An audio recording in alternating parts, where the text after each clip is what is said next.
Bonjour, bonsoir, ça dépend de l'ère à laquelle vous nous suivez. Aujourd'hui, nous allons aborder un sujet d'une importance très capitale, les processus de paix de Luanda impliquant la République démocratique du Congo et le Rwanda. Pour résoudre un conflit aussi complexe que celui qui secoue la République démocratique du Congo, notre pays, il est essentiel de suivre une démarche méthodique et réfléchie. Les processus de paix de Luanda, initiés sous la médiation du président angolais, se positionnent aujourd'hui comme une tentative significative pour apaiser les tensions entre la République démocratique du Congo et le Rwanda et pour mettre fin, donc essayer de mettre fin aux violences qui ravagent cette région depuis plusieurs décennies. La première étape dans la résolution d'un conflit est d'en identifier et d'en comprendre les racines. Dans les cas de la République démocratique du Congo, les conflits trouvent son origine dans une combinaison de facteurs historiques, politiques, ethniques et économiques. Le Rwanda, souvent accusé d'ingérence en République démocratique du Congo, justifie son implication par la menace que représenteraient les forces démocratiques de libération du Rwanda, FDLR, un groupe rebelle basé en République démocratique du Congo.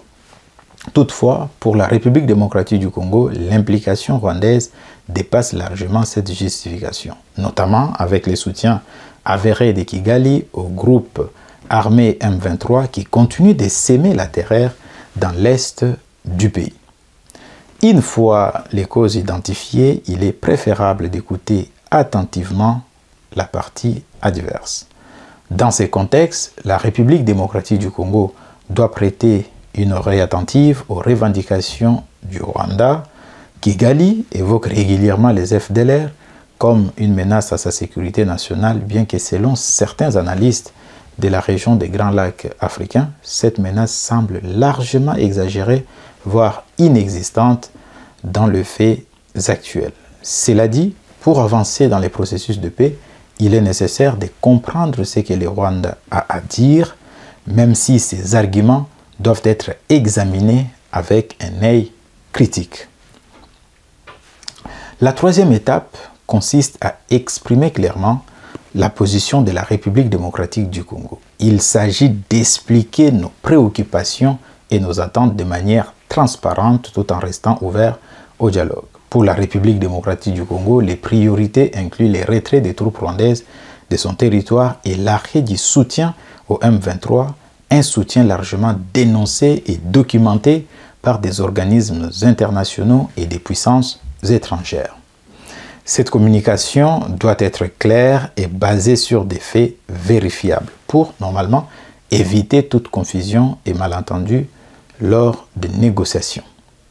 Alors, à ce stade, il est important que nos experts et techniciens analysent les différentes opinions et propositions émises. Le processus de Luanda ne peut réussir que si chaque position est bien comprise et que les implications de chaque proposition sont soigneusement évaluées. Le rôle des analystes est donc primordial. Ils doivent décortiquer chaque mot, chaque phrase pour en saisir la portée et éviter que des détails ne deviennent des points de blocage comme cela a pu être le cas dans d'autres négociations internationales telles que celle de Minsk en 2014 concernant les conflits en Ukraine. Ensuite, il s'agit de parvenir à une décision commune avec le Rwanda, une décision qui reflète un équilibre entre les positions de deux parties. Pour la République démocratique du Congo, cette décision devrait impérativement inclure le retrait des troupes rwandaises et la cessation de tout soutien au M23. Une fois cet accord trouvé, il est essentiel de formaliser cet engagement par la signature d'un communiqué final veillant à ce que la décision prise soit dans l'intérêt de deux pays. Par contre, il est important de noter que le processus de paix de Luanda n'est pas sans défi.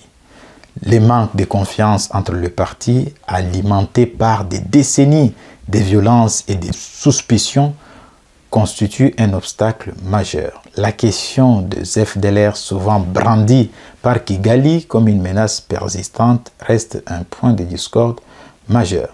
La fameuse menace des FDLR nous semble largement surévaluée du côté rwandais.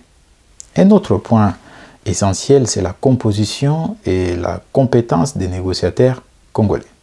Qui sont ces négociateurs? Sont-ils à même de défendre les intérêts du pays face à un adversaire aussi stratégique que le Rwanda?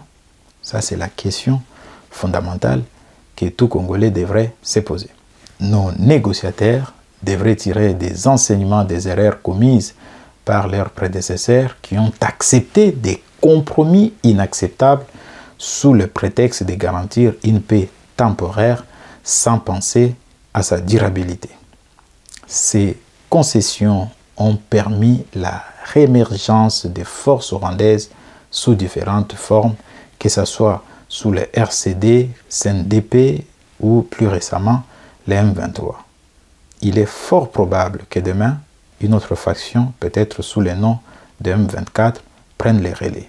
Il est troublant de constater que certains acteurs de l'ancien régime parlent encore sans la moindre gêne de la prétendue neutralisation du M23, comme si la force d'intervention créée par le Conseil de sécurité de l'ONU, composé des troupes du Malawi, d'Afrique du Sud et de la Tanzanie, n'avait été qu'une force d'observation.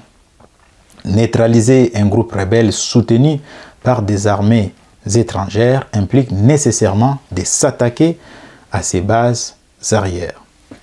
Prétendre avoir neutralisé un tel mouvement sans détruire ses bases arrières relève, à mon avis, de l'illusion pure et simple. Il n'y a pas autre mot.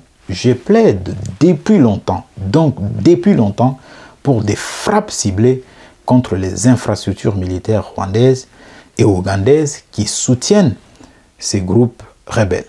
Nous disposons des moyens nécessaires pour mener de telles frappes, mais ce qui me semble faire défaut, c'est la volonté et le courage politique de le mettre en œuvre.